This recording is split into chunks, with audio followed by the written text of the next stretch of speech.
You're listening to the Telltale Channel. If you like what I do and you want to see me continue to do it, don't forget to check out my Patreon.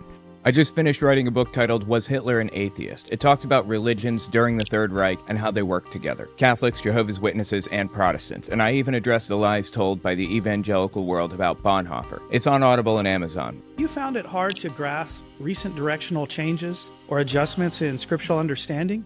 Jehovah's Witnesses did this whole demonstration on accepting changes, trying to get people to accept changes in the organization. It's fascinating. Or in organizational procedures. In the following demonstration, notice how a brother helps a fellow believer who's struggling to accept a recent adjustment. Hey, Marcus. Hey, Darren. May I talk to you about something? Sure. I've just been That's never a good sign when you hear him say that. thinking about some of these recent updates. Now, I know I don't have to understand all the reasons for the clarifications, but... Well, there's nothing wrong with wanting to understand an adjustment. I mean, wanting to understand is one of the reasons we were attracted to the truth in the first place. But come on. Really? Wanting to understand is one of the reasons we're attracted to, quote-unquote, the truth in the first place, please. That's right. And you've probably noticed, as I have, that whenever an organizational adjustment is made, the governing body is very careful to take their time and thoroughly explain the scriptural reasons for it. Well, I mean, that's arguable. They don't tend to explain their scriptural reasons. In fact, a lot of the time, Jehovah's Witnesses will straight up say, this is just how it is because that's how it is. And we had some kind of special insight from Jehovah. Yeah, I have noticed that. But sometimes it is just hard for me to adjust my thinking. I see. Well, let me ask you this, Darren. When you were studying the Bible years ago, did you always immediately understand and accept everything that you were learning? No, I mean, you remember, it took me a while to let go of some of my old beliefs. Okay, so what helped you back then? Well, I didn't give up trying to understand. I just kept studying. Exactly. Darren, you remind me of the Apostle Peter. Peter went through something similar. So you're saying you need to just accept what the governing body is saying and clamp it and stop being so emotional and just accept what they have to say. Am I reading this correctly? He didn't always understand everything that Jesus said, but he knew that Jesus was the Messiah. So much so, we remember what Peter said, Lord, whom shall we go away to? You have sayings of everlasting life. Darren, I think that's you. I don't know about that, but I definitely knew I had the truth back then. And that hasn't changed. So we have to be as patient today as we were when we were first learning the truth. I will. Thanks for... Sorry, dude. It's so painful how they keep saying the truth. And I know a ton of Jehovah's Witnesses, or ex-Jehovah's Witnesses, I guess, who, when they come out of the religion, they still to this day call it, quote unquote, the truth. It is insufferable. I cannot stand it, dude. There's nothing true about this. Anyway, that's interesting. It seems to me like they're making a lot of changes and they recognize that those changes are not very popular and they feel the need to address that now. The changes they're making are for the best, actually. I would like to see more changes, just regarding the things that they are now allowing, just seemingly completely out of the blue. It's kind of wild, but just listen to this one. This is Mark Sanderson? I don't remember. He's a governing body member anyway. I think it's Sanderson. Just a reminder, I would really appreciate it if you guys checked out my Patreon. If you're not going to donate, you don't have to, but follow me there at the very least. owenmorgan.com/Patreon. Just in case something happens with the government or whatever. It would be really good if you had some way to connect with me and my content. I'm really concerned about that, and maybe you should consider that for other creators too. Before we conclude, the governing body has asked me to read the following announcement. Please. The governing body has decided that sisters may choose to wear slacks when participating in the ministry and when attending Christian meetings, assemblies, and conventions. If a sister chooses to wear slacks on such occasions, they should not be casual, but dignified, modest, and appropriate. So they allowed women to wear pants. That's actually a big deal. A really big deal. It's a huge change. And that's not the only big change that they made. This one was from, when did this come out? This is from 2024, early 2024. And then there's this one. How should we view a brother who chooses to grow a beard today? The governing body has asked me to read the following announcement. A number of branch offices around the world have written to us indicating that there continue to be questions about whether or not it is proper for a brother in an appointed position to wear a beard. After prayerful consideration, the governing body has concluded that there is a need to clarify this matter. The governing body does not have an issue with brothers wearing beards. This is a really big deal because this one was a point of serious contention in the past for a lot of Jehovah's Witnesses. They did not like the fact that they were not allowed to wear beards. And that's stupid. There's no reason for that. You know what the real reason is?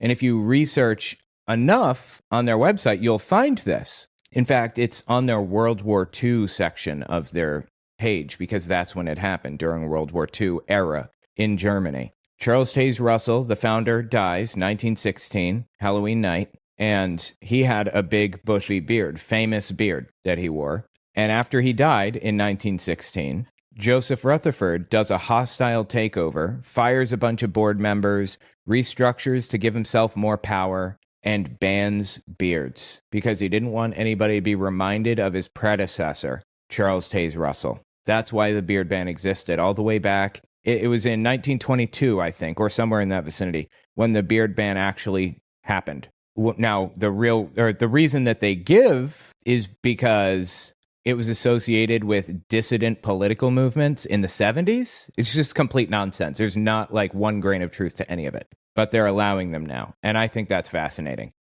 By the way, guys, check out my new shop, owenmorgan.com/shop. I have a bunch of really cool designs on there.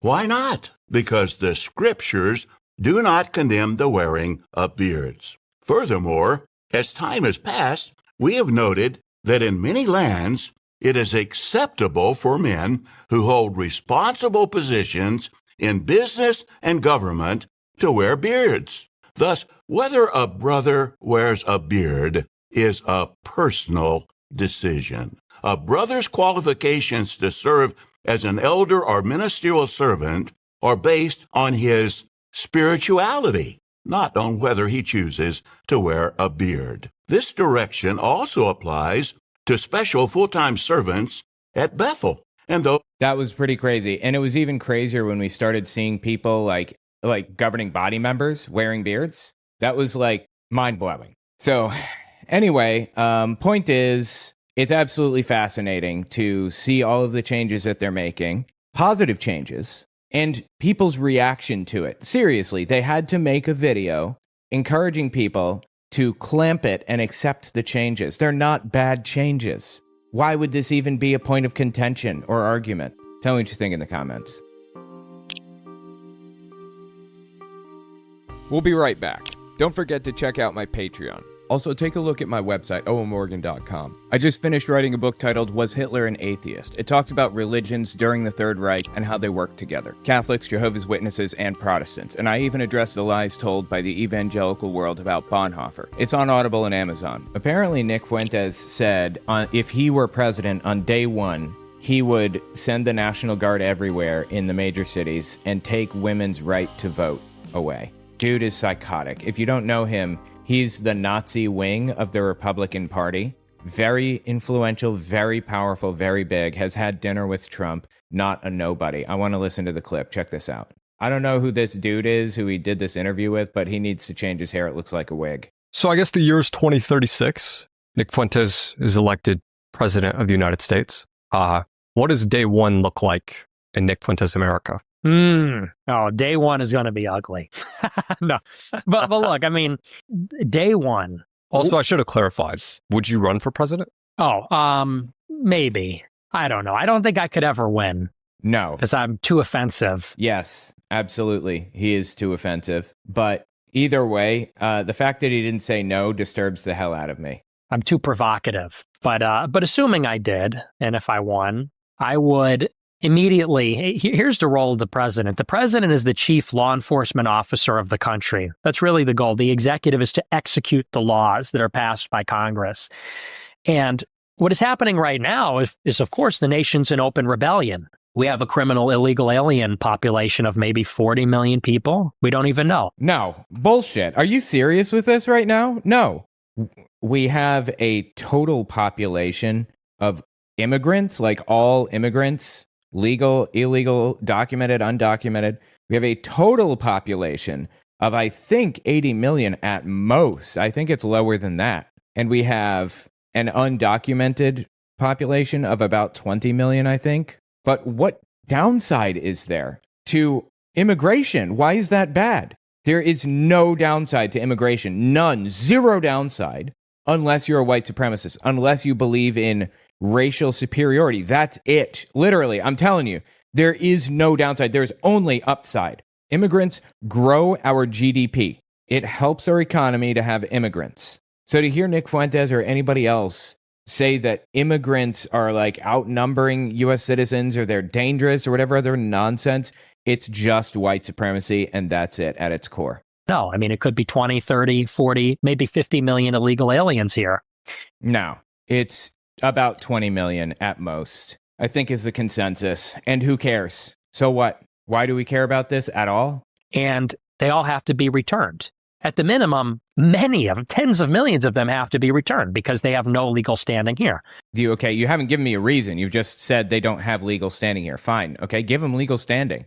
Well, what happens when you try to do this?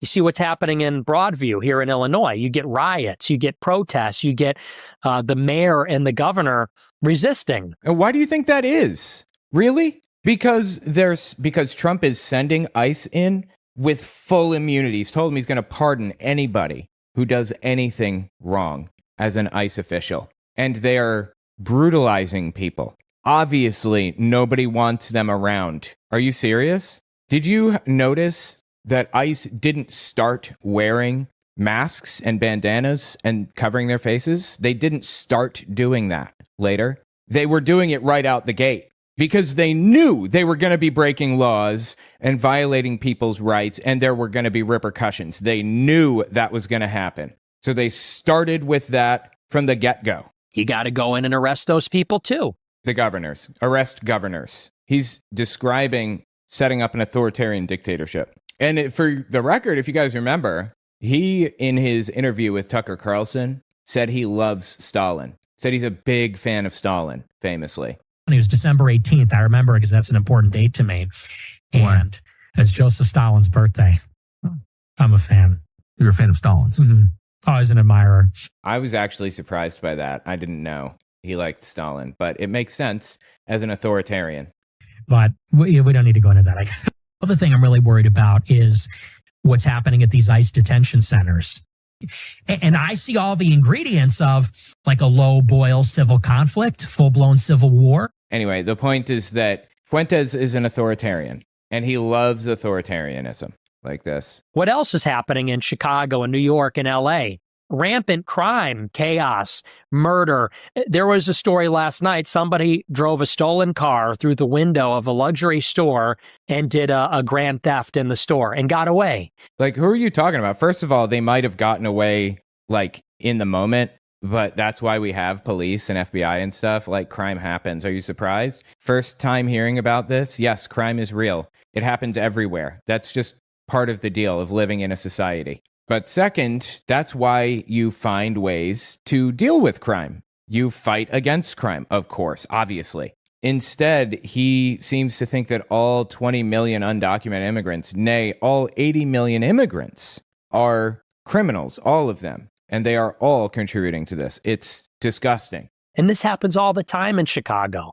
So if I were president on day one, I'm bringing the National Guard everywhere. I'm talking hundreds of thousands of National Guard in all the major cities. And we are putting that shit on lock. It is going to be martial law. We are getting in the public transit. We are going to be in the city square. We're going to be in the worst neighborhoods. We are going to be, if this is the case, it would be visible. It would be broken window policing. You know, every every crime is going to be punished. Littering. Okay, that's not what broken window policing is, for the record, but okay. Just a reminder, I would really appreciate it if you guys checked out my Patreon. If you're not going to donate, you don't have to, but follow me there at the very least. owenmorgan.com/Patreon. Just in case something happens with the government or whatever. It would be really good if you had some way to connect with me and my content. I'm really concerned about that. And maybe you should consider that for other creators too. When I was in psychology class, they were talking about broken window policing, and here's how they discussed it.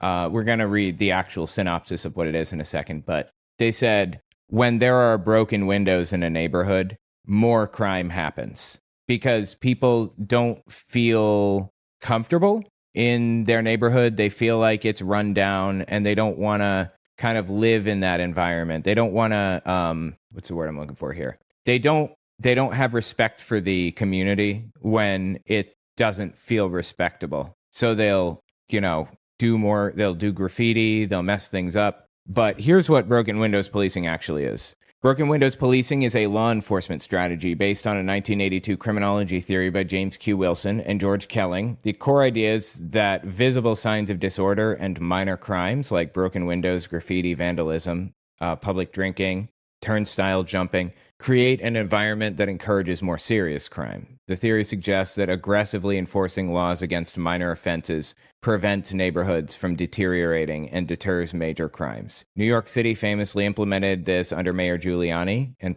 Police Commissioner Bratton in the 90s. There are some criticisms, though. Empirical evidence is disputed. Studies have shown mixed results on whether it actually reduces serious crime, with some research suggesting other factors like economic trends were more significant. Discriminatory enforcement, critics argue it led to disproportionate targeting of poor and minority communities through stop and frisk and quality of life arrests. Community harm can erode trust between police and communities, particularly when minor violations result in arrests, criminal records, and incarceration. Causation is unclear. The broken window might be a symptom rather than a cause of deeper issues.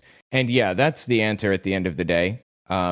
It's a symptom of deeper issues. Do you know that poverty, I think, is the number one indicator of crime? If you are impoverished, you are probably going to commit crimes. So how do you fix that? Jobs programs, setting minimum wage higher. The government can be the employer of last resort. If people can't get a job, put them to work fixing the roads and the bridges and the infrastructure and stuff, training programs, whatever. People get out there in the street in the morning and start filling potholes for the city, and they make good money, $30 an hour, and suddenly the poverty problem doesn't exist anymore. What's Trump doing instead? He's deporting innocent people and sending them to prisons, horrifying prisons, instead of doing a jobs program. He added $3.7 trillion to the debt. $3.7 trillion. For what? Jobs program to rise people out of poverty and fix crime? No. Tax breaks for the rich. What? Why the fuck do they need more money? Really? Vandalism, graffiti, everything is going to be punished, and many people are going to be deported. And the message would be, we have laws here. We don't fuck around. This is the United States. You have to follow the law. And we're no longer going to pander to criminals. Again, no one is pandering to criminals. And if you want to make things better, all you have to do is rise people out of poverty. Be the employer of last resort. For criminal, you're going to jail. We're not going to have a society where peaceful, law-abiding people are held hostage by opportunists and predators and violent people. It's going to be the reverse. The violent people are going to be afraid to go in the streets. The violent people are going to see a law enforcement presence, and they're not going to want to go outside or drive down certain streets, rather than the reverse, where law-abiding people are afraid to go into certain neighborhoods. I'm not afraid to go into any neighborhood in Manhattan. I've been to all of them. I don't know what you're talking about. These cities are not anywhere near as dangerous as they want to make it out. I think that's the first thing any president has to do. What rights would you take away from women? Well, I would just take away the right to vote for tons of people. Women, for sure. Do you see the smirk on this dude? But also, I'd raise the voting age to like 25 in general. I would probably take away the right to vote for, maybe people that have no stake, no skin in the game. Because here's the thing, even the men. I look at a lot of men who are students, and they're 21 years old, and their parents are paying for their apartment, and they've never had a real job, and they're out there telling everybody this is the way the world has to be. Well, how do you know? If you don't own property and you don't know like how the trains run, because let's say Bro, you have to own property to know how trains run. What are you talking about? You have to own property to understand how property ownership works. He's saying he wants to go back to a time where women couldn't vote and only property owning males were allowed to vote. And I can only imagine he feels the same about black people voting, right? Considering the fact that he is openly racist, like he says, I am a racist. It is racial for me. I'm a new generation of white person. I'm not living around blacks. Sorry. I want white kids, and I don't want my white kids bringing home black people to marry. It's racial for me. And call me racist. Oh, very Christian of you. I don't give a fuck. See, that's the problem. It's not about being a good person or a Christian or whatever. It's not rising above your blah, blah, blah. It's not about that. It's that you're incorrect, that there is no difference between black people and white people. The only difference is skin color. And if we stopped treating people like Nick Fuentes treats people, we wouldn't have these types of problems anymore. We wouldn't have these types of hateful situations, hateful environments, hateful issues like this. Disgusting. He is a disgusting human being, dude, really. Point is, this dude disturbs the hell out of me with some of his ideas. And he is definitely gaining traction in the United States, for sure. And own your own home. You need to know a little bit about how the world works. You need to know about weather. You need to know about moisture. You need to know about, basic things for how we have a human habitation. You know what I'm saying? Property development. No, I don't. I don't know what you're saying. You saying that you want people to be educated before they vote? That's something I would consider. That people have at least like a 12th grade education or something, right, before they can vote. But that's not what he's saying. He's saying he wants people to own property because that limits it the most effectively to white men. Developers uniquely understand these things, taxes and insurance and code and how money is made. Like they understand what makes the world go round. An 18-year-old that is renting an apartment and never had a real job and is basically their parents are paying for everything. They don't have a car. They really have no way of knowing how the world works. So you want to, here's the thing. He wants to keep things miserable. He wants to keep people impoverished and suffering. The things that he's describing right now, the problems, the inexperience or whatever, that's not going to be alleviated under his system. People just aren't going to be able to buy homes or whatever. This dude is so disturbing. By the way, guys, check out my new shop, owenmorgan.com/shop. I have a bunch of really cool designs on there. They also have no skin in the game. Whoever wins the election, it doesn't really matter that much, actually, for them. So I would say that we have to really seriously consider reworking who is eligible to vote based on who we would entrust that decision with, who we'd feel comfortable entrusting the decision of who should run our country. That's not a democracy. Removing people's right to vote selectively is not a democracy. He's advocating for full authoritarian control. And, what comes to mind is people with children, people that own property, people that are of a certain age, people that have had military service, people that speak English. How about that? I mean, there would be some requirements that'd be introduced. Who would you appoint to your cabinet? Oh, it wouldn't be anybody in politics. I think we need like a throw all the bastards out mentality. I think they're all corrupt. So I would probably solicit people from the country to run the government. That's interesting. I don't believe that Nick Fuentes is corrupt. I don't believe that he operates in a corrupt way. I do, however, think that he's a monster. He is a racial theorist, a white supremacist, and a Nazi, a neo-Nazi. He debated Alex Jones on whether Hitler was a good guy. Seriously. What's the first thing you would ask the guys in suits about? Oh, aliens. Aliens, I would ask them about, That's an interesting question, and I've had the same thought. I would definitely ask about aliens, I think. Although I don't believe that aliens are around, honestly. I just don't. I would ask them about JFK. Oh, come on, dude. Get over it. JFK was not murdered by Israel or whatever, as Nick Fuentes believes. But I think we basically know what happened there. He thinks Israel did it. There's no reason to think that, other than he hates Jews. Ask them about all the spy stuff that goes on between us and the other countries. But to tell you the truth, I'm not a big conspiracy theorist. Like, I actually don't believe there is some like really shocking hidden truth. You know, some people are waiting to discover that like we encountered aliens years ago. I don't think that's true. I think that what we see is what we get, basically. And it doesn't go much further beyond, you know, what's in your imagination about what billionaires do, you know? Really? Yeah.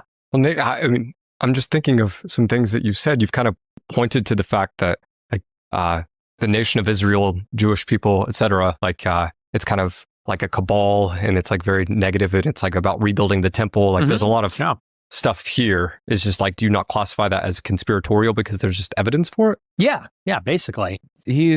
My God, really? Are you kidding me? All the shit that he believes, he says is not conspiratorial because there's evidence for it. Brother, I hate to tell you this, but JFK being killed by Jews is a conspiracy theory. There's no reason to believe it whatsoever. None. I hate to tell you this, but your beliefs about, I don't know, what other things does he believe? God, it's hard to know what conspiracy theories he's got knocking around in there, but he's got a ton of conspiracies on tap. I mean, that sounds like a conspiracy to my Thanksgiving dinner, you know? Anyway, the point is Nick Fuentes is a monster and disgusting, and we have to fight against this with everything in us, really. Holy Christ. Tell me your thoughts. We'll be right back. Don't forget to check out my Patreon. Also, take a look at my website, owenmorgan.com. I just finished writing a book titled Was Hitler an Atheist? It talks about religions during the Third Reich and how they work together. Catholics, Jehovah's Witnesses, and Protestants. And I even address the lies told by the evangelical world about Bonhoeffer. It's on Audible and Amazon. I've gone through so many documentaries and stuff on World War II and Hitler and his relationship to religion, and it is wild how many lies are told in normal documentaries, like stuff that you would normally trust about Hitler's relationship to the church. So I want to listen to this. I don't actually know if there's any legitimacy to it. We'll see in a second. The title of it is Why Hitler Hated Christianity. The Nazis repudiated two of the fundamental values that Christianity has always enshrined, and one of them you just touched on, the idea that the survival of the fittest, that the idea that to be strong is to be good. You know, it was kind of fairly fundamental idea, say for the Greeks. I mean, they kind of conflated, good beauty and a goodness and strength. You know, this it was to be a good person. Okay, well, right out the gate, I can clearly see he's trying to conflate the Nazis with evolutionists, quote unquote, when in reality, it had very little to do with evolution, and it had everything to do with racial science, quote unquote, race theory. Race is not real, by the way. The concept of race is fabricated and has existed since long before evolution. It was created, I believe, by a guy named Carl Linnaeus, I think, in the 1730s. And he found the idea for this, not through evolution, which didn't exist, but through studying plants and the way that, like botany, basically, the way that you can like breed plants and things like that. And that's the basis for eugenics, which is not the same as evolution. Nazis embraced eugenics and race science. Of course, they accepted evolution, but evolution was reasonably young at the time and not really like at the forefront of anything. I think 1859 is when Darwin published his book on the origin of species or whatever. And it was translated to German in 1860. And it took time to propagate through the scientific community. By that time, I think most scientists had accepted evolution as a fact, but that's not what Nazi beliefs were based on. Also, what he said here at the beginning one more time? It was kind of fairly fundamental idea, say for the Greeks. I mean, they kind of... Wait. The Nazis repudiated two of the fundamental values that Christianity has always enshrined. And one of the primary, I don't know what he's about to say, but the primary thing that Nazis rejected about Christianity that was kind of fundamental to the Christian belief system is the idea that everybody can come to Jesus and be saved. And that was the heart of the disagreement and the battle between the Nazi movement and what was called the confessing church, because there were confessions that everybody read when they were confirmed as Lutherans at like 13. You had to memorize these confessions. And it was things like, I believe in Jesus, and I believe that, God and the Holy Spirit and Jesus are one, and so on and so forth. It was that kind of thing. Well, there was one of them called the Athanasian Creed, maybe, I think was the name of it. And it basically said anybody can come to Jesus and be saved. Well, the Nazis rejected that because they believed that Jews were a race of people. There's that race science or race pseudoscience garbage again. And that as a race of people, they were not qualified to become Christians. That was the heart of the disagreement. And somewhere around 10% of the church split off from from the broader church, because the broader church turned Nazi. That's the bottom line. But of course, the other fundamental Christian ideal that the Nazis repudiate is the idea that, as Paul put it, there is no Jew or Greek. And that in turn is a kind of refinement of the teaching of Genesis, that God creates man and woman in his image. And therefore...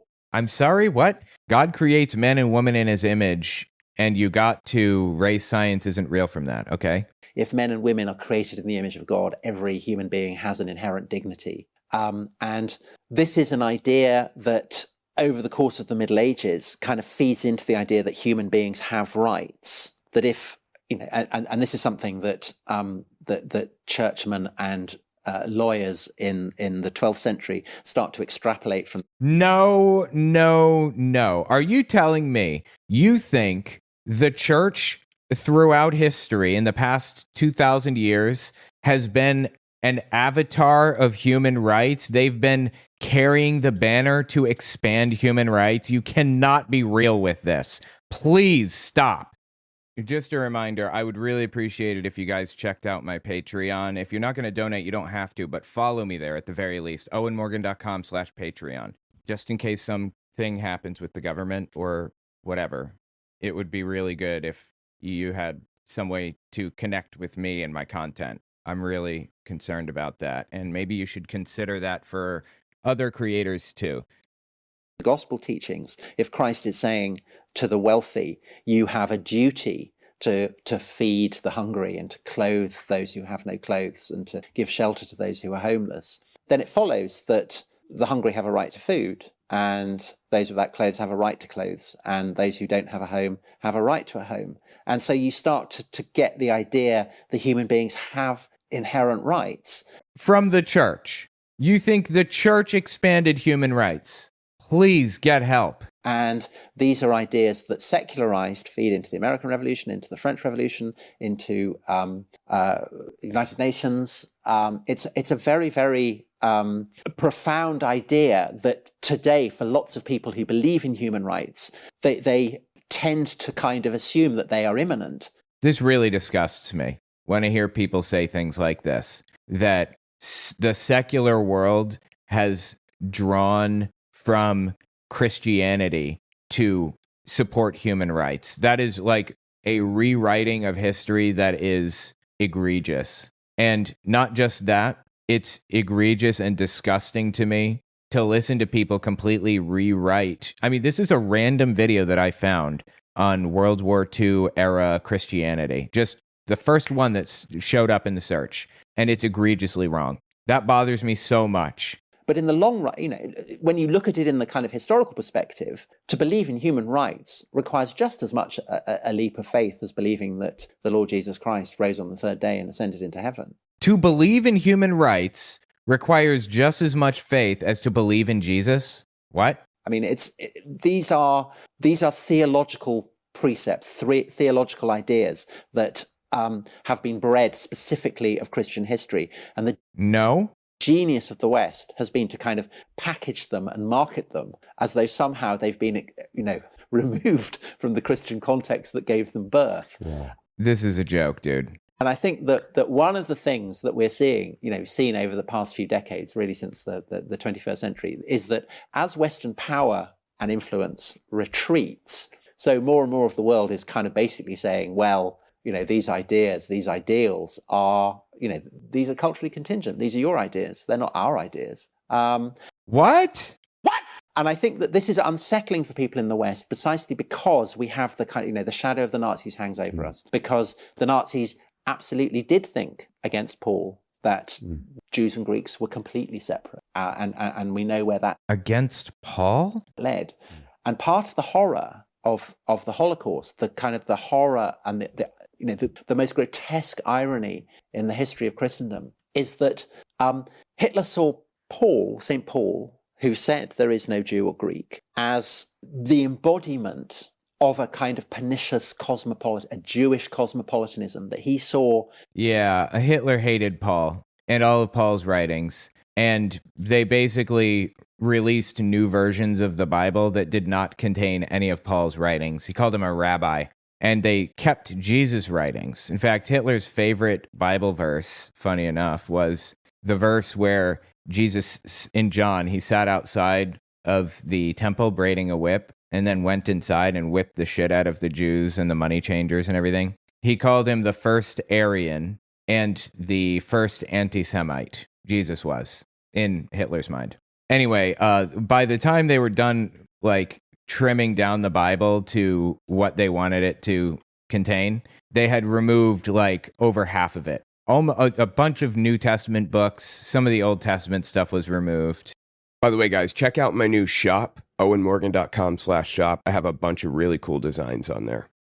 As having destroyed Greece and Rome, he thought this idea that there is no Jew or Greek, that there is no slave or free, that there is no man or woman, had corrupted classical civilization and destroyed it. So your thinking behind that is Hitler thought that the Jews were subhuman, they were not human. And somehow they climbed under the idea. He saw them as the most dangerous enemy of the strong. That Paul is preaching Christ crucified. He's preaching this dead man on a cross. He's preaching this universalism, this cosmopolitanism, and this destroys the Roman Empire. And so Hitler thinks that if his Reich is going to last 1,000 years and not be brought down by a creeping Jewish cosmopolitanism, then he has to get rid of the Jews. But there's a case for saying that he targets the Jews for genocide because he blames them for Christianity, because he blames them for Christianity? Hitler was a Christian. In fact, the NSDAP, the Nazi Party original name, the Nationalsozialistische Deutsche Arbeiterpartei, that's what it was originally called, the Nazi Party. Their 25-point declaration or plan or whatever specifically listed a bunch of Christian stuff in it. So I don't know what you're talking about. By the end of his life, it's arguable that he had gotten sick of, he was certainly sick of the clergy. He was certainly sick of all of the people who, pulled strings, and he didn't want to deal with anybody in positions of power in Christianity anymore. He wanted to own those institutions himself. And it's arguable that he had moved away from traditional Christianity by the end of his life, by the last few years of the war. But even that is up in the air. He was raised Catholic. He was very Christian. He was confirmed as a Catholic, not just baptized, but confirmed as a Catholic at a young age. He just didn't like that other people controlled institutions, and he wanted to control those institutions. That's all. That's what it was. Considering the fact that he draws on all kinds of kind of very venerable Christian, anti-Semitic, anti-Jewish propaganda. I mean, it's just the most hideous irony and paradox. One more time.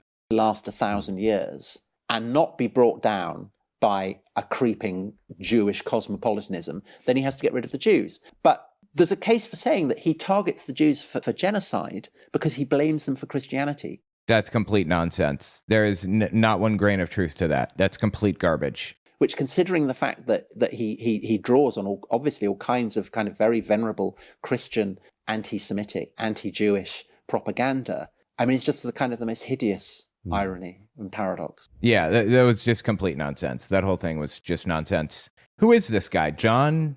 Wait. It bothers me so much that people can just come on here and just make shit up brazenly with absolutely no basis in reality. And wait, I'll look this guy up later. Anyway, tell me what you think about it in the comments. This is just ridiculous. We'll be right back.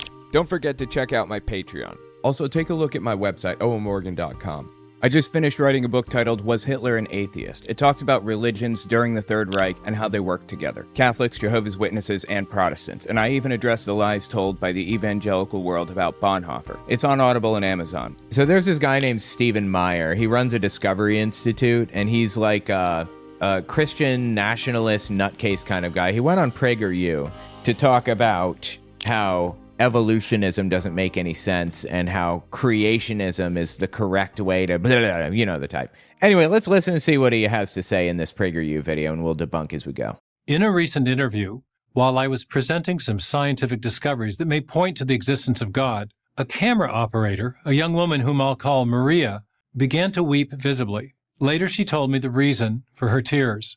Like many young people, Maria believed in God when she arrived in college. But while there, she repeatedly encountered professors who insisted that based on the science, God was a myth, no more real than Santa Claus. Wait, I'm sorry, one more time? But while there, she repeatedly encountered professors who insisted that based on the science, God was a myth.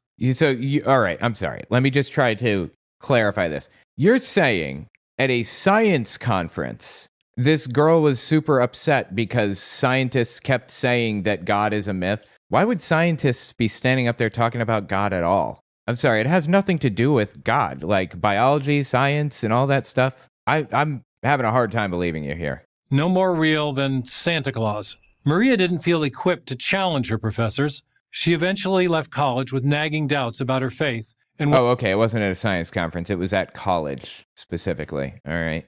Again, I seriously doubt it. Professors.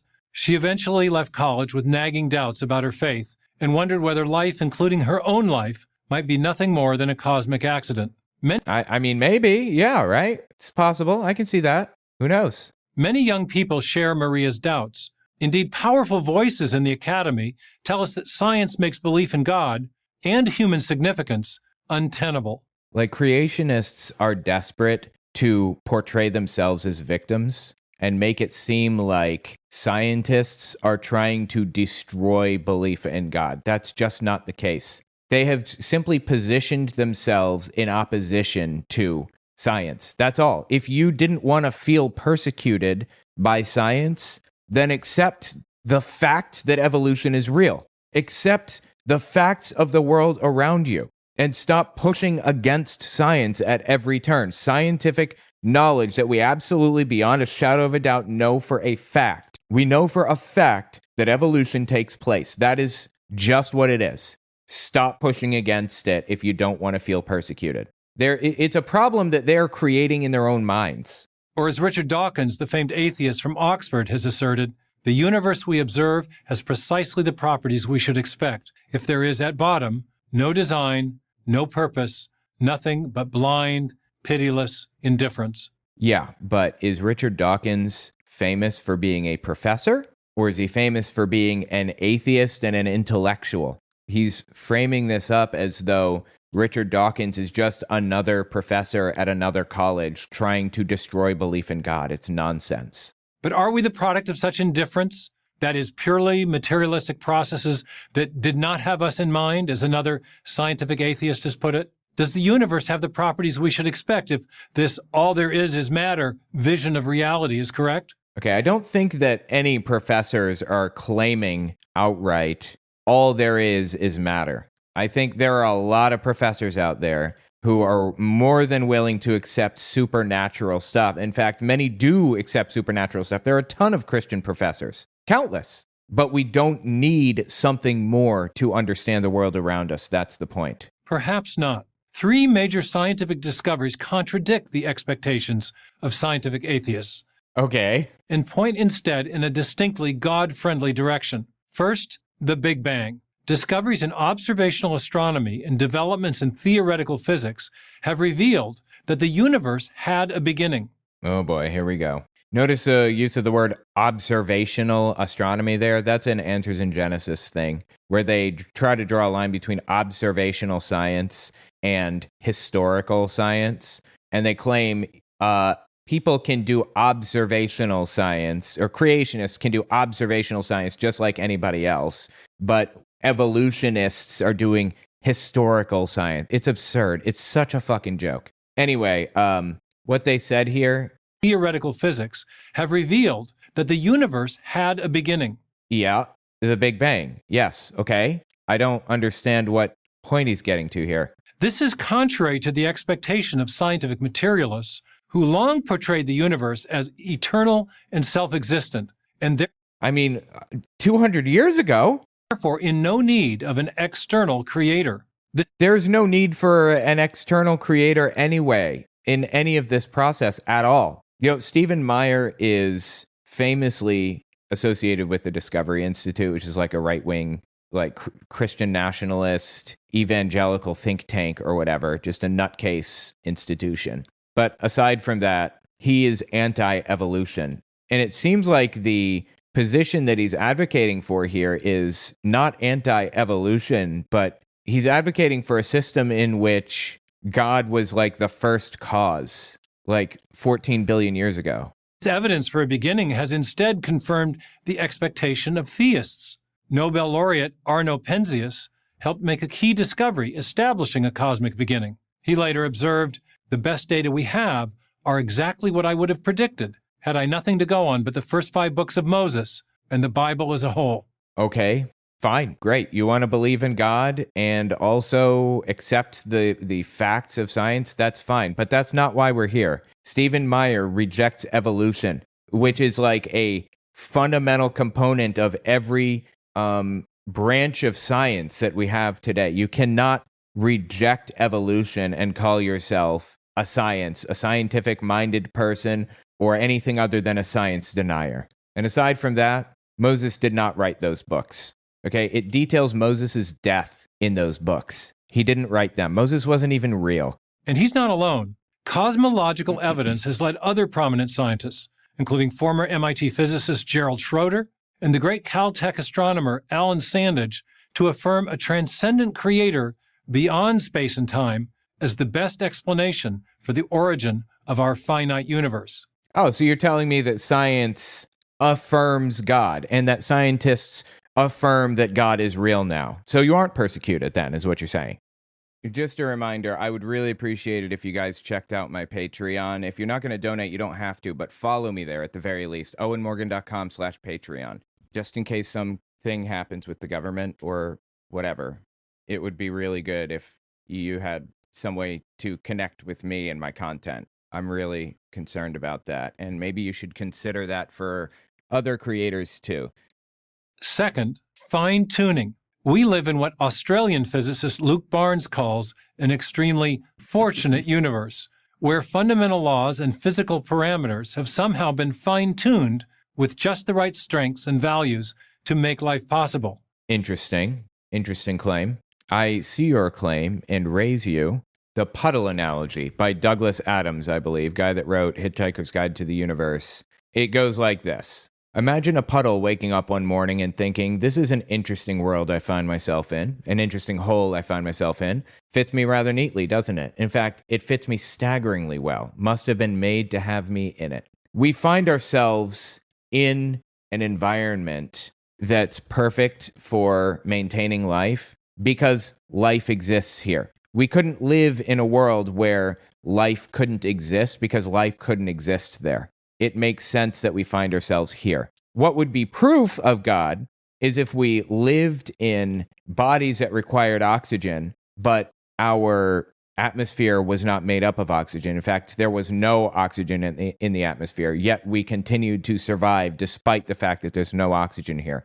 That would be living in an environment in which we couldn't live, and it would truly be evidence of something very, very strange. That is not what we see. We live in an environment perfectly suited to us. And that is evidence that we live in an environment perfectly suited to us. That's it. That's the answer to the fine-tuning argument. The incredible odds against this happening by chance has led even agnostic and atheistic physicists to marvel. No. As British physicist Paul Davies has exclaimed, the impression of design is overwhelming. No. Atheist physicist George Greenstein expresses similar cognitive dissonance. The thought insistently arises that some supernatural agency must be involved. Okay, how much you want to bet that this is taken completely out of context? Now, who did he say? George Greenstein? Yep, this is a quote mine, as far as I can tell, of course. Who's surprised by that? The quote comes from page 27 of Greenstein's book, The Symbiotic Universe, 1988, but Meyer conveniently cuts it off. Greenstein continues by asking, is it possible that suddenly, without intending to, we've stumbled upon scientific proof of the existence of a supreme being? Was it God who stepped in and so providentially crafted the cosmos for our benefit? The critical part Meyer omits. Later in the same book, page 87, Greenstein explicitly states, quote, it is a matter of taste how one deals with that notion. Those who wish are free to accept it, and I have no way to prove them wrong. But I know where I stand. I reject it utterly. So it was a rhetorical question that he rejected immediately after, basically, is the point.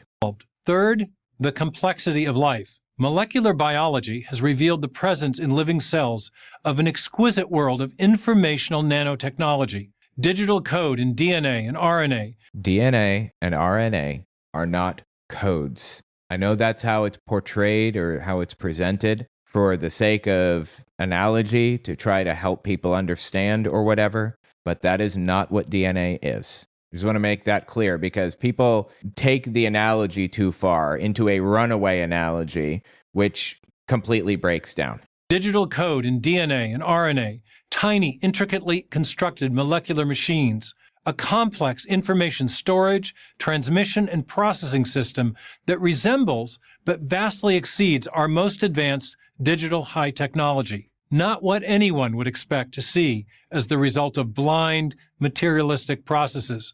Dawkins himself may have conceded as much when he recently confessed to being knocked sideways with wonder at the miniaturized intricacy of the data processing machinery in the living cell.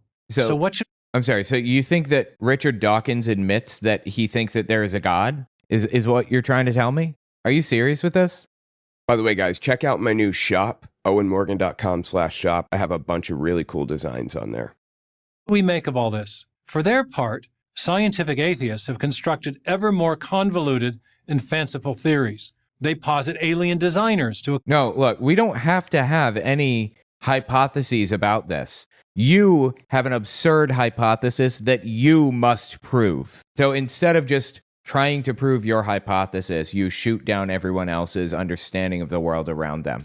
And what scientists are proposing alien designers? There's no... Science as a monolith is not proposing that we came here from aliens or that aliens created us or whatever other or whatever other nonsense. Account for the code of life, multiple parallel universes to try to explain fine-tuning. No one is trying to explain fine-tuning through a multiverse. And they've developed elaborate mathematical equations in an attempt to use physics to show how the universe could have begun from nothing physical. I mean, do you want us to just stop studying, stop learning, stop exploring entirely? You think we should just get the answer, God did it, and then move on with our lives and never try to learn anything else ever again? Is that what you want? What's the goal here? What are you trying to accomplish with this? But what if the scientific atheists are just wrong? What if the universe has precisely the properties we should expect if there is an intelligent and purposeful creator behind it all? The current state of our universe does not prove or even imply that there is a creator. Everything around us could exist without a creator's involvement. So whether you like this or not, you cannot use it as the basis for your belief. Find something more logical and reasonable if you want. In my book, Return of the God Hypothesis, I argue that the universe has precisely such properties, and that raises a hopeful possibility. that we are not the product of blind, pitiless indifference, but instead that we were made on purpose, that we were intended. British historian Paul Johnson has argued that the existence or non-existence of God is the most important question we humans can ever ask. Given the scientific evidence we now have, it might be time to consider or reconsider this question. I'm Stephen Meyer, philosopher of science at the Discovery Institute. Philosopher of science. He's a philosopher of science, he says. Where'd you get that title? Is that a degree? Or is it just like a title that you've given yourself? This dude is a joke, seriously. And some of the things that he said, especially like he was on Joe Rogan not too long ago, are disgusting. Tell me what you think in the comments. We'll be right back. Don't forget to check out my Patreon. Also, take a look at my website, owenmorgan.com.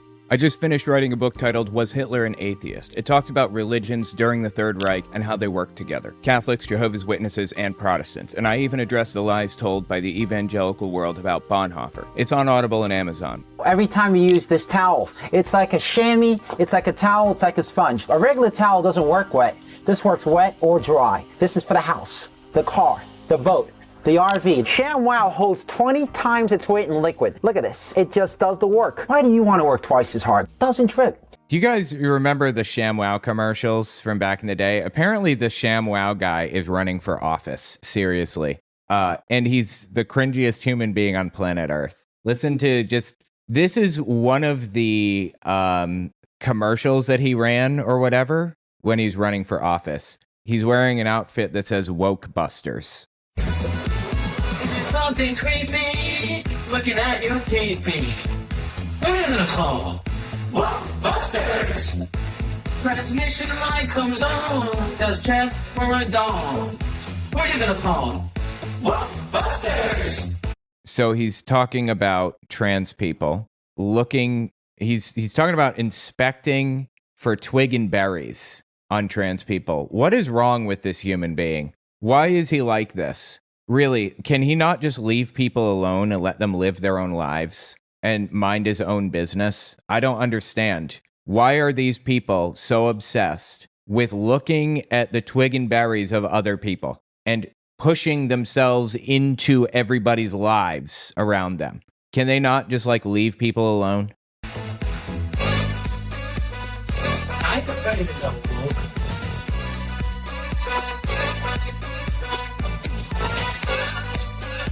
Like, what is he even spraying at them? I don't understand what I'm looking at right now. I already know. Jesus, dude, he got old. Whoa, Busters! When the melanin in your skin is way too thin. Wait, when the melanin in your skin is way too thin? Who can you call? Whoa, Busters! When the strength is all in an overhaul. Who are you gonna call? Whoa, Busters! Look at this. Like, he's portraying somebody getting on their phone and no longer being allowed to use their phone because they've been canceled. In what circumstance does this even happen? This is complete fantasy that he lives in. This is painful. It's painful and stupid. Who are you gonna call? Whoa, Busters! Wait, was that supposed to be Kanye West wearing a MAGA hat? It's totally supposed to be Kanye, right? I mean, Kanye is a self-avowed, open, Sieg-heiling, Hitler-loving Nazi. Am I to assume that the ShamWow guy is also a Sieg-heiling, Hitler-loving Nazi? Is that a safe assumption? I think so, right? Who are you gonna call? Whoa, Busters!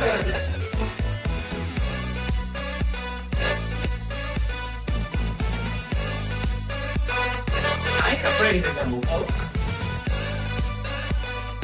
I ain't afraid of no woke. Well, I don't understand why he's spraying people with this stuff and what it's supposed to be. Who are you gonna call? Whoa, Busters! Wanna be true, which is...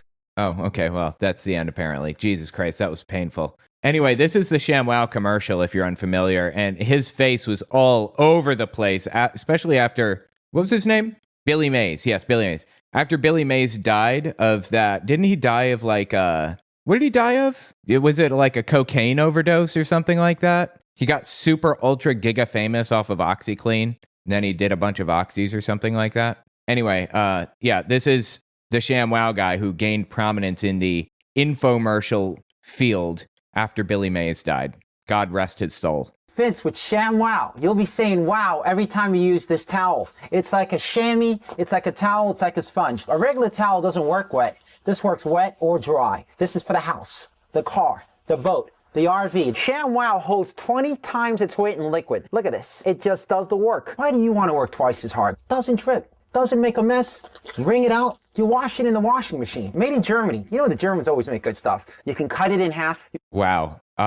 That's pretty on the nose considering what he believes and what he just like endorsed and defended. And the people that he defended, having Kanye West, a known neo-Nazi, in there in his anti-woke song or whatever. You know the Germans are always making good stuff. Yeah, totally. Use one as a bath mat, drain your dishes with the other one. Use one as a towel. Olympic divers, they use it as a towel. Look at that, completely dry. Put a wet sweater, roll it up, it dries your sweaters. Here's some cola. Wine, coffee, cola, pet stains. Not only is the damage going to be on top, there's your mildew. That is going to smell. See that? The most absurd. We're going to do this in real time. Look at this. Put on the spill, turn it over. Without even putting any pressure, 50% of the cola right there. You follow me, camera guy?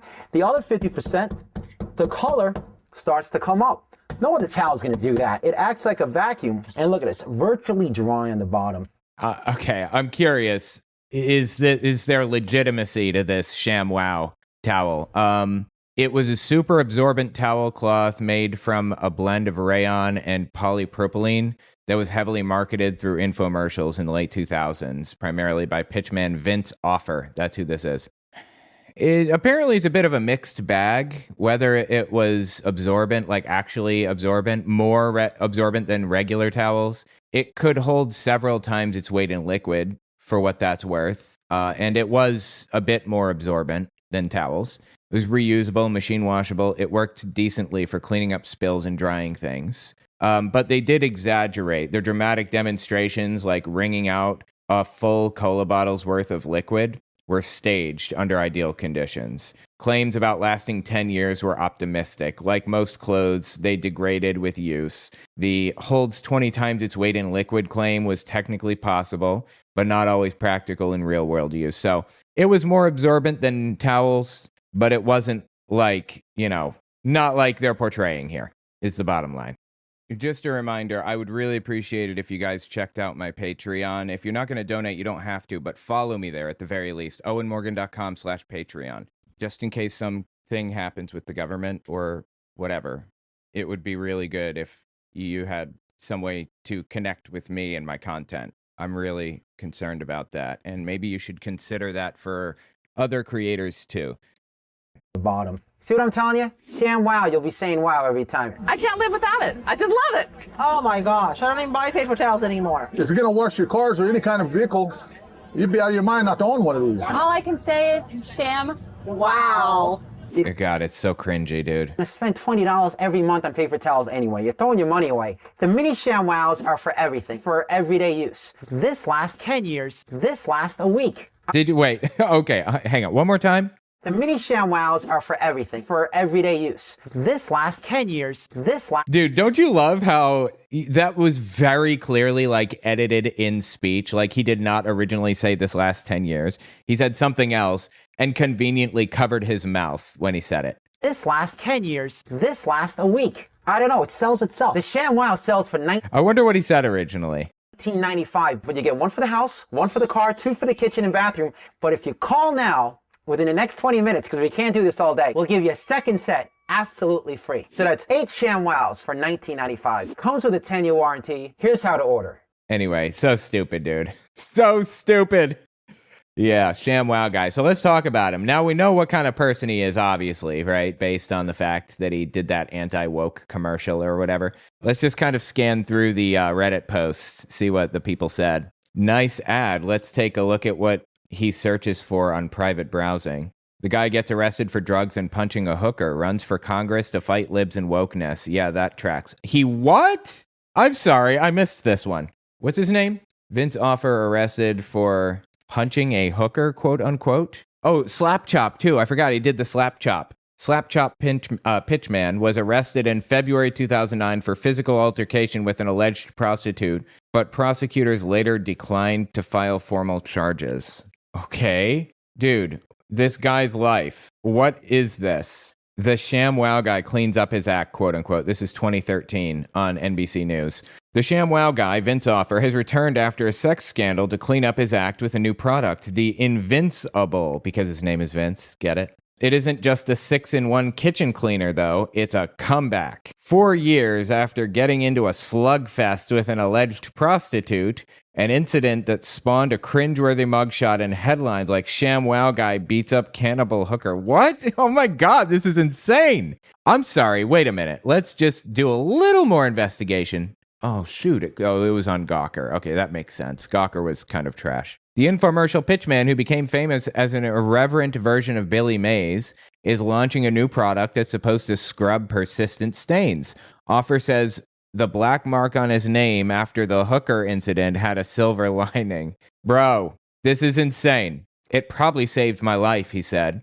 And in an interview with NBC News, the infomercial star talked about his rise, his tumble, and his hopes for a return. Fame didn't change me, said Offer, 49, but money can buy anything, and with it, you want more girls around you. Shut your mouth, bro. Like, I thought you're trying to, fix your reputation. Clamp it. Stop talking if you want to fix your reputation. Oh, my God. Oh, dude. And this is the mugshot from 2009. After his 2009 arrest, Vince's mugshot ricocheted around the internet. I love it. I love everything about it. And now he's doing these stupid, Ghostbuster or Wokebuster ads. It's so stupid, it is now painful. $10 says this guy's laptop history will tell a completely different story than the one he's trying to sell. Yeah, absolutely. So the lady looking under skirts isn't the problem in his opinion, right? Seriously, you're complaining about a problem that exists in society, right? In your mind, men going into women's bathrooms to take advantage of them. In your mind, right? Trans people using the bathroom of their choice. That's the issue in your mind. Men going into women's rooms. Well, I'm more concerned with male presenting men going into women's rooms to take advantage of them, like Donald Trump did to the teen Miss USA pageant girls. Some as young as 8th, 9th grade when he walked in there. You guys remember that? Well, you could also say as the owner of the pageant, it's your obligation to do that. So you have done that. Now, I'll tell you the funniest is that I'll go backstage before a show. Yes. And everyone's getting dressed and ready and everything else. And, no men are anywhere.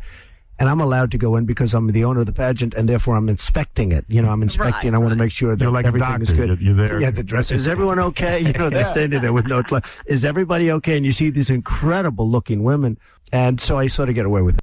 That was Donald Trump talking about peeping on girls as young as 15 years old. 4 girls came out and said that there were 15-year-olds in that room when he did that. By the way, guys, check out my new shop, owenmorgan.com/shop. I have a bunch of really cool designs on there. So ShamWow guy is worried about a trans person using the bathroom. And instead of worrying about actual predators actually acting like perverts around children. Colossal scumbag, dude. So let's just kind of scan through this NBC article. The ShamWow guy is running for Congress in Texas. The ShamWow guy is running for Congress and is looking to wipe the floor with the competition. Oh, please don't do this to me. Don't do all these stupid dad jokes. I'm down usually, but not now. Offer Vince Shlomi, the once prominent infomercial pitchman, is running for Congress in Texas, according to a filing with the state's Republican Party. Shlomi is running for the seat held by Republican Representative John Carter, 84, who served more than 2 decades in Congress. Wow, that's crazy. Carter announced earlier this month he'd run for re-election, so Shlomi has an uphill battle against an entrenched incumbent. The former pitchman, best known for his role selling the ShamWow towel, told Fox News that he wants to destroy wokeism in Congress and that he's been motivated by the political infighting in the country to run and make America happy. That's definitely how you do it. Yeah, you make America happy by dividing people further on wedge issues. In 2009, Shlomi was arrested on suspicion of battery after a fight with a woman who was arrested. Prosecutors declined to press charges. Shlomi told NBC News in an interview for a 2013 article that he takes full responsibility for his actions and that he would cut down on partying. Oh my God. People understand you make mistakes in life, he said. Hopefully I won't make another mistake. Shlomi's candidacy is listed in the state party's website ahead of Texas's December filing deadline for candidates, but he hasn't yet filed with the Federal Election Commission. The state's primary takes place in March. Last quarter, another one of Carter's GOP primary opponents, businessman Raymond Hamden, outraised the incumbent, but largely because he gave his own campaign a $105,000 loan. That shouldn't be legal. That wasn't legal before. It basically guarantees that the richer you are, the more likely you are to win elections. It should not be based on who has more money. Elections should be publicly funded. You should rely on public funding solely. But anyway, wow, dude. ShamWow guy running for office. Colossal scumbag. A guy who beats up prostitutes is running for Congress. He'll fit right in. In the GOP of 2025, if the women you abuse are of legal age, it sets you apart from your peers, right? Seriously, like, I don't understand how anybody can support the Republican Party when they are, clear as day, the party of pedophiles. Like, how else am I supposed to interpret this? They defend people who take advantage of children constantly. 8 balls of cocaine stand no chance against this guy. They better be, hang on. Coke busters! Don't do drugs, kids. Cringiest BS I have seen. Literally had to say WTF. This has Subway guy energy. Oh God, Jared, the Subway guy? Yeah. Ooh, I hope not. If you guys don't know what happened to Jared, the Subway guy, he was, I believe, arrested and like put in prison, if I'm not mistaken, for taking advantage of children, for having a bunch of CP on his computer. Disgusting, dude. Disgusting. Absolutely horrifying stuff. Anyway, tell me what you think about it in the comments. Honestly, I don't think Republicans have a shot in hell of winning any election for the foreseeable future. Except for very, very safe districts. I really don't think they have a shot. Tell me what you think in the comments. That's all I've got for you. If you like what I do and you want to see me continue to do it, don't forget to check me out on Patreon. I just finished writing a book titled Was Hitler an Atheist? It talks about religions during the Third Reich and how they work together. Catholics, Jehovah's Witnesses, and Protestants. And I even address the lies told by the evangelical world about Bonhoeffer. It's on Audible and Amazon. Okay, thanks for watching, guys.